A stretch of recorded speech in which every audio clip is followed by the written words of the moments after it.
우리 사도신경으로 신앙 고백하심으로 11월 6일 목요일 새벽 기도회를 시작하도록 하겠습니다.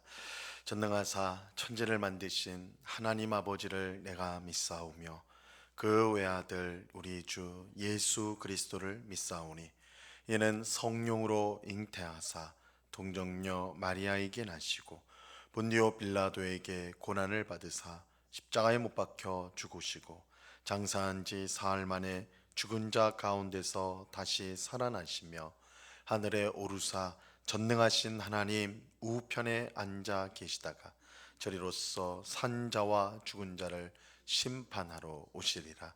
성령을 믿사오며 거룩한 공예와 성도가 서로 교통하는 것과 죄를 사하여 주시는 것과 몸이 다시 사는 것과 영원히 사는 것을 믿사옵나이다. 아멘. 우리 찬송가 171장 하나님의 독생자 우리 같이 찬송하도록 하겠습니다. 찬송가 171장 찬송입니다.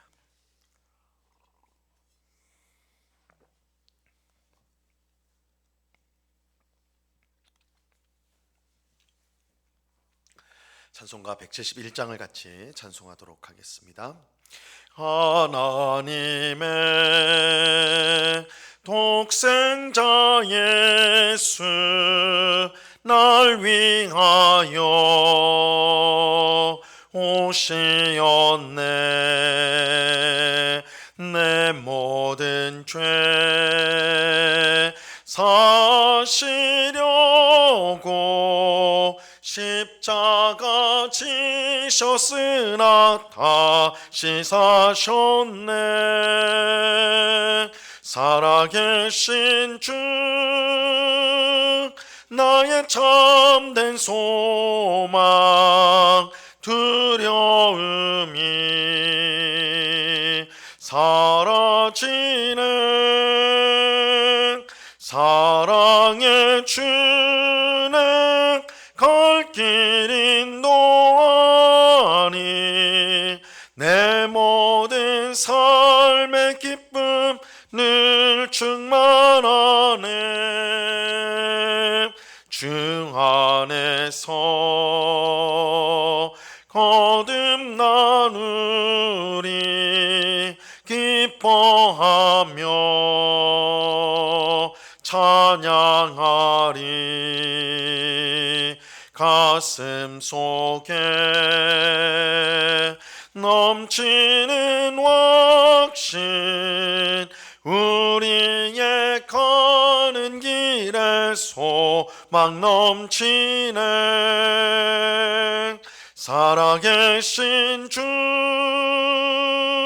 나의 참된 소망 두려움이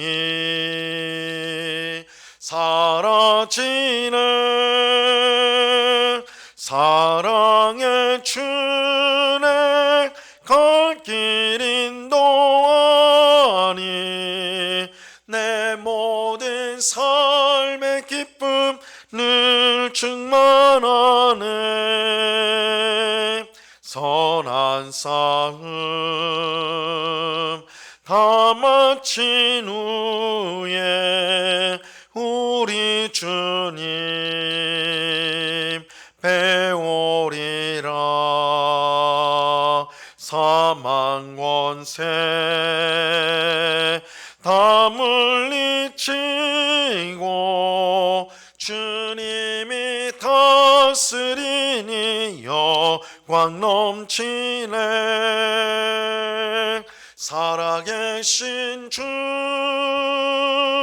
나의 참된 소망 두려움이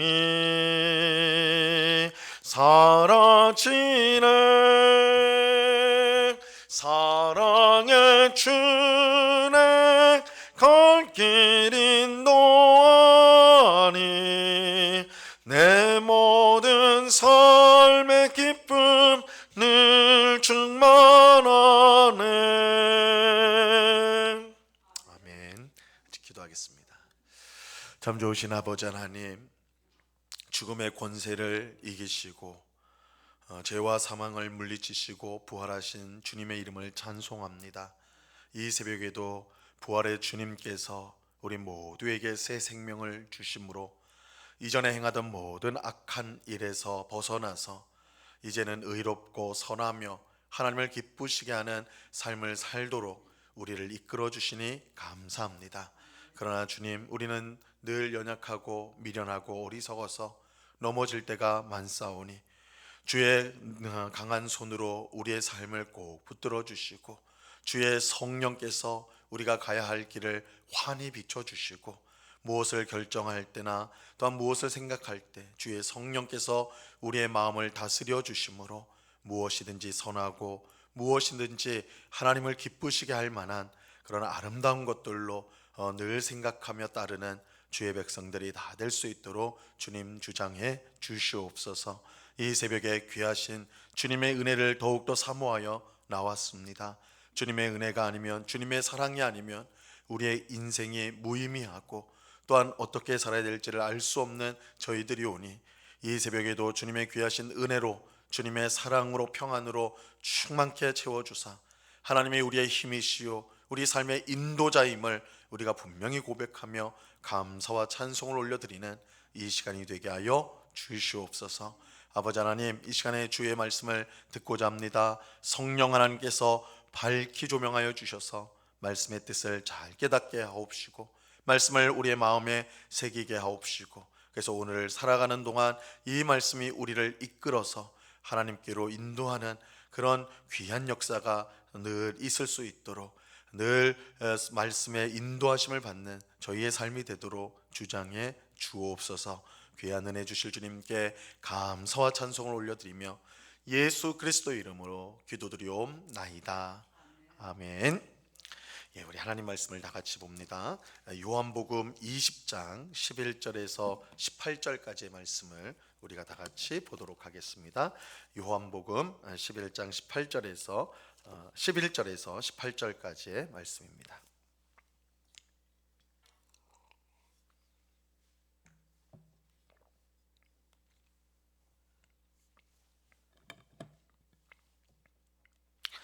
요한복음 20장 11절에서 18절까지의 말씀을, 우리 하나님의 말씀을 교독하도록 하겠습니다. 제가 먼저 11절을 읽겠습니다. 마리아는 무덤 밖에 서서 울고 있더니 울면서 구부려 무덤 안을 들여다 보니 흰 옷 입은 두 천사가 예수의 시체 누였던 곳에 하나는 머리편에 하나는 발편에 앉았더라. 천사들이 이르되 여자여 어찌하여 우느냐. 이르되 사람들이 내 주님을 옮겨다가 어디 두었는지 내가 알지 못함이니이다. 이 말을 하고 뒤로 돌이켜 예수께서 서 계신 것을 보았으나 예수이신 줄은 알지 못하더라. 예수께서 이르시되 여자여 어찌하여 울며 누구를 찾느냐 하시니 마리아는 그가 동산지기인 줄 알고 이르되 주여 당신이 옮겼거든 어디 두었는지 내게 이르소서. 그리하면 내가 가져가리이다. 예수께서 마리아야 하시거늘 마리아가 돌이켜 히브리 말로 랍오니 하니 이는 선생님이라는 말이라. 예수께서 이르시되 나를 붙들지 말라. 내가 아직 아버지께로 올라가지 아니하였노라. 너는 내 형제들에게 가서 이르되 내가 내 아버지 곧 너희 아버지 내 하나님 곧 너희 하나님께로 올라간다 하라 하시니 막달라 마리아가 가서 제자들에게 내가 주를 보았다 하고 또 주께서 자기에게 이렇게 말씀하셨다 이르니라. 아멘. 예수님께서 십자가에서 죽은 후 사흘이 지난 새벽에 이 막달라 마리아와 여러 여인이 예수님의 무덤을 찾아갔습니다. 이들이 예수님의 무덤에 온 이유는 예수님의 시체에 향품을 바르기 위해서였어요. 사실 이날은 매우 중요한 날이었습니다. 왜냐하면 예수님께서 살아계실 때에 자신이 죽은 후 사흘 만에 다시 살아나겠다, 부활하겠다라고 말씀하셨기 때문입니다. 예수님 말씀대로라면 이날 예수님은 부활해야 하는 것입니다. 하지만 예수님의 무덤을 찾은 여인들은 부활하신 예수님을 만나기 위해서 무덤에 온 것이 아니라 예수님의 시체에 향품을 바르기 위해 왔습니다. 그들은 예수님이 부활한 것을 믿지 못했습니다. 이것은 어찌 보면 당연하다 할 수 있죠. 죽었다가 다시 살아나는 부활은 사람의 머리로는 도무지 이해할 수 없는 사건이기 때문입니다. 그런데 여인들이 무덤에 왔을 때 놀라운 광경을 보게 됩니다. 무덤 문을 막고 있던 큰 돌이 옆으로 굴러가 있었고 예수님의 시체가 있어야 될 무덤은 텅 비어 있었기 때문입니다.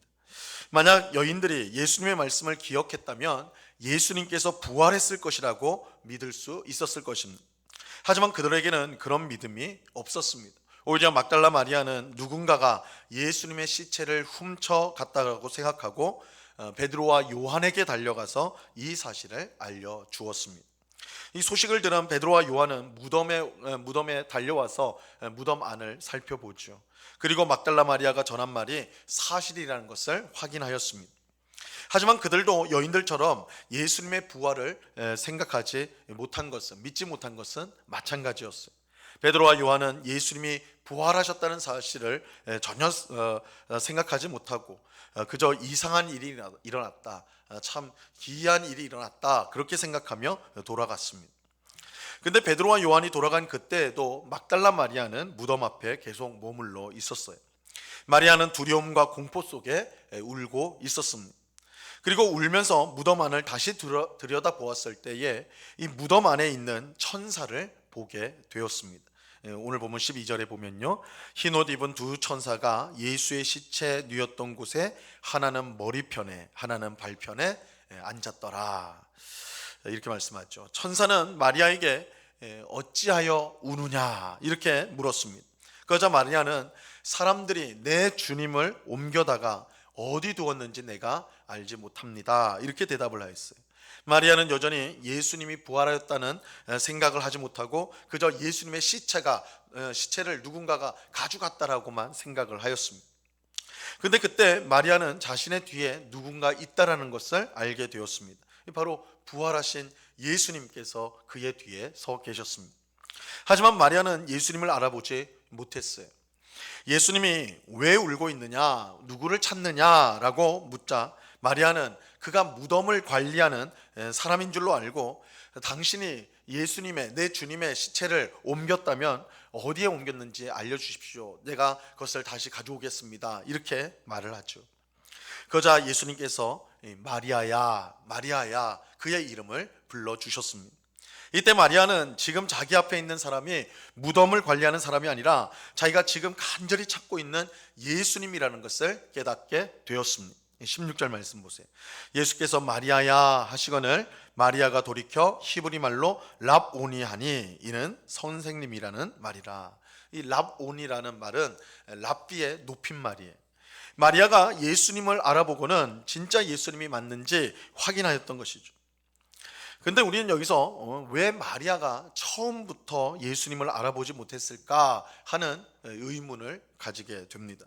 왜 마리아는 예수님을 보고도 알지 못하다가 마리아야라는 이름을 부르자 예수님을 알아보게 되었느냐는 것이죠.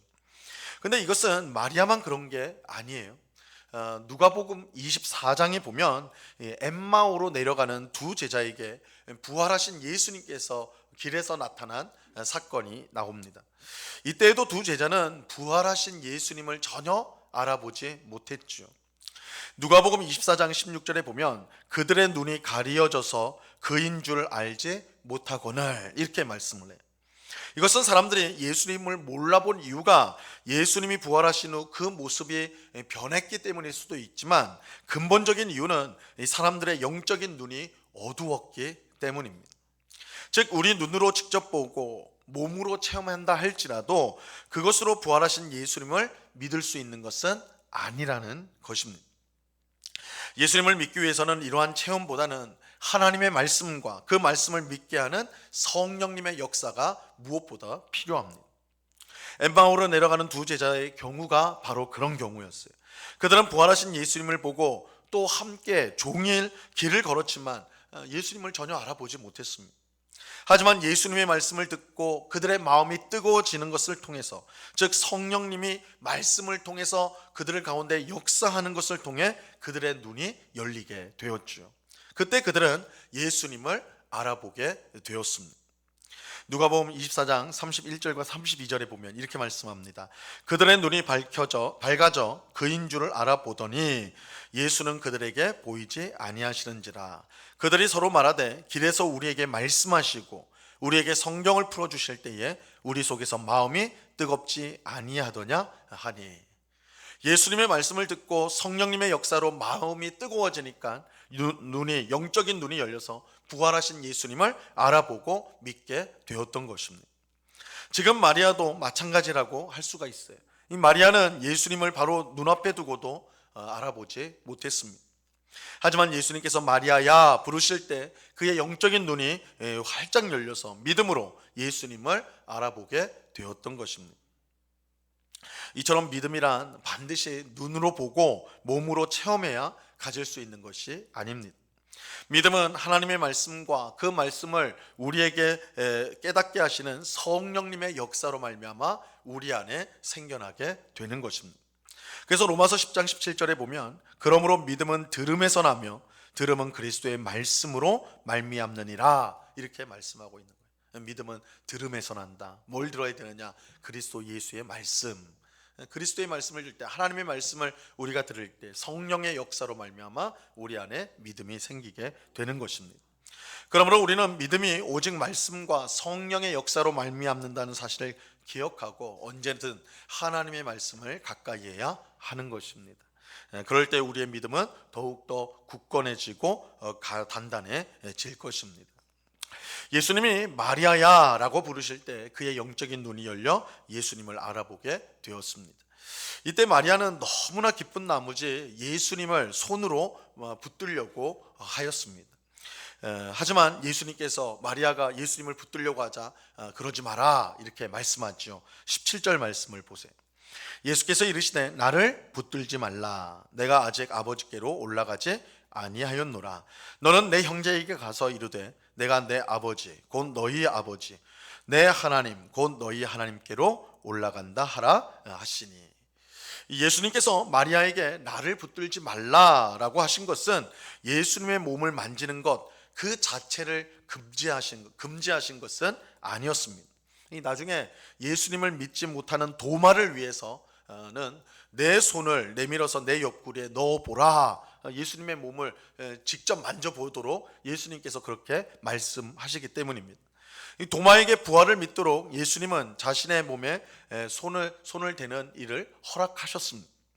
그렇다면 왜 마리아에게는 몸을 만지지 말라, 나를 붙들지 마라, 나를 만져서는 안 된다 이렇게 말씀하신 것일까요? 자, 그것은 내가 아직 아버지께로 올라가지 아니하였노라 라는 이어서 하신 말씀을 통해 우리가 알 수가 있습니다. 부활하신 예수님은 곧 하나님 아버지께로 올라갈 예정이었습니다. 이것은 부활하신 예수님이 하나님의 모든 권세를 받으신 만왕의 왕이 되시는 것을 뜻합니다. 예수님께서 이제 제자들과 부활하신 후에 제자들과 40일 동안 함께 계시고 하늘로 올라가시죠. 근데 하늘로 올라가셨을 때 어디에 계시느냐? 하나님 보좌 우편에 계십니다. 하나님 우편에 있다라는 것은 하나님의 모든 권세를 예수님께서 받으셨다는 뜻이에요. 예수님이 하나님 우편에 앉았다라는 것은 하나님의 모든 권세를 받으신 만왕의 왕이 되셨다라는 뜻이 되는 것입니다. 비록 이 땅에 계실 때는 우리와 똑같은 인생을 사셨지만 부활하신 예수님은 이제 하늘로 올라가셔서 모든 권세를 가지고 세상을 다스리는 왕이 되실 것입니다. 예수님은 이러한 사실을 마리아에게 알려주려고 하신 것입니다. 나를 만지지 말라 하신 것은 예수님의 변화된 신분을 깨닫도록 하기 위함인 것입니다. 마리아에게 부활하신 예수님은 이전에 예수님과 지금 부활하신 예수님 사이에는 차이가 있다는 것을, 그 신분의 변화가 있다는 것을, 이제는 만왕의 왕으로 온 세상을 통치하는 주님이 되셨다는 것을 일깨우기 위해서 나를 붙들지 마라, 옛 나의 모습으로 나를 생각하고 나를 붙들려고 해서는 안 된다라는 것을 일깨워주기 위해서 이렇게 말씀하신 것입니다. 자, 그리고 예수님은 마리아에게 내가 내 아버지 곧 너희 아버지 내 하나님 곧 너희 하나님께로 올라간다 이렇게 이제 제자들에게 전하라고 말씀하셨어요. 자, 이 말씀은 우리 성도가 얼마나 큰 영광을 받아 누리는가를 우리에게 보여줘요. 예수님의 아버지가 곧 우리의 아버지가 되고 예수님의 하나님이 곧 우리의 하나님이 되십니다. 우리는 예수님과 함께 하늘에서 영광을 누리게 될 것입니다. 하나님 자녀의 영광을 영원히 우리는 누리게 될 것입니다. 이것이 부활하신 예수님께서 우리에게 주시는 온전한 구원이고 영광인 것입니다. 오늘 우리 모두가 말씀과 성령님을 통해 더욱더 큰 믿음을 가질 수 있기를 바랍니다. 부활하신 예수님께서 온 세상을 다스리는 만왕의 왕이 되셨다는 사실을 알고 또 예수님이 누리시는 그 영광에 우리도 참여하게 될 것을 믿음으로 하나님 앞에 감사하며 찬송하며 살아가는 우리가 되기를 바랍니다.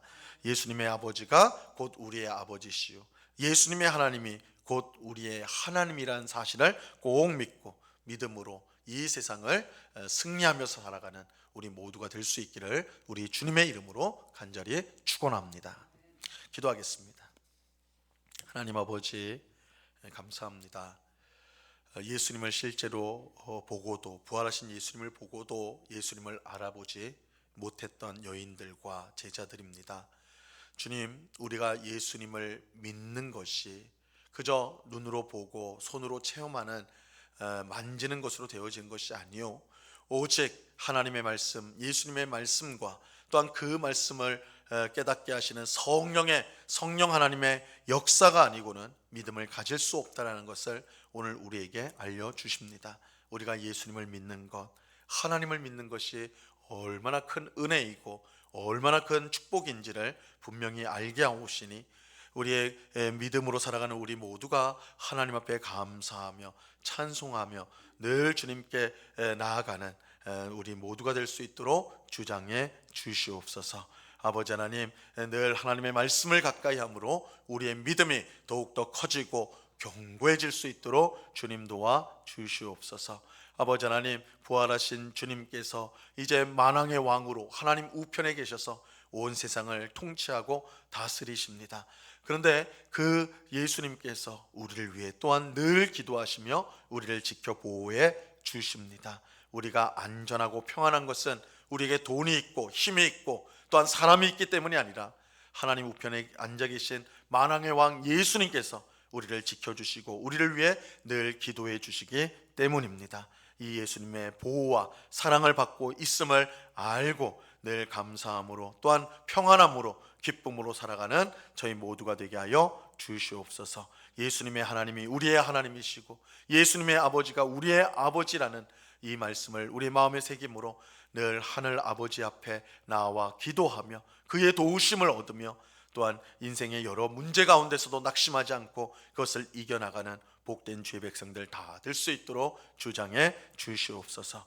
아버지 하나님, 지금도 세계 만방으로 흩어져서 복음을 전하고 있는 우리 귀한 선교사님들, 우리가 후원하고 기도하는 우리 선교사님들 주님께서 꼭 붙들어 주시고 오늘도 그 있는 현지에서 정말 예수님을 알지 못하는 사람들에게 복음을 전하는 그 사명, 선교의 사명을 잘 감당할 수 있도록 도와 주옵소서. 특별히 박중성, 이슬엄 우리 교회 파송 선교사들, 선교사를 꼭 붙잡아 주셔서 하는 모든 사역을 통해 선교 사역을 통해 많은 사람들이 주님 앞에 나오고 예수님을 믿고 또한 교회를 이루며 하나님께 영광을 돌리는 그런 복된 역사가 일어나도록 주장해 주시옵소서. 우리는 이러한 선교사들을 위해서 항상 기도에 깨어있게 하시고 저들을 돕고 후원하는 일에 힘써서 함께 선교에 앞장서는 복된 교회와 성도로 우리를 사용해 주시옵소서.